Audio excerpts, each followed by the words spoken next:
Di pa rin ako mapakaniwala after how many years finally ang Filipino perfumery is already stepping up their game. Yung talagang tuwang-tuwa ako yung mga inamoy ko yung Tadhana Perfumes, Ren Atelier, Edro Manil, Domus Emeterius, and ano pa ba, and mga iba pang brand out there here dito sa Pilipinas. You can compare them in the niche perfumery level in European brands, in American brands, in French brands, Italian brands, and so on. They can be on the top, sa totoo lang. Kwento ko talaga kanina sa girlfriend ko, pag ko, ibang level na talaga ang perfumery ng Pilipinas.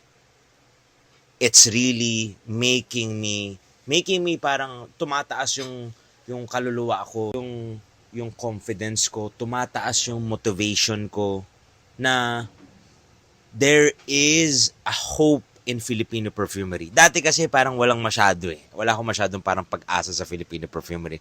Real talk. Yung naamoy ko na yung mga bagong brands out there, local perfumery brands.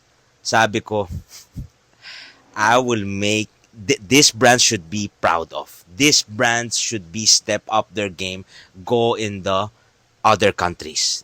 Ikalat na dapat yung mga pabango nila sa mga iba't ibang mga suppliers. I mean, mga iba-ibang stores sa mga iba't ibang bansa. Okay? So, you should get your nose on sa mga local perfumery houses, niche perfume brands. It costs like mga 10,000, 12,000, 18,000. Come on, guys. Let's support local brands and give them the spotlight ng local perfumery brands. I highly recommend, I encourage you, everyone dito sa Pilipinas, try nyo yung mga local brands natin. They can be on the top level.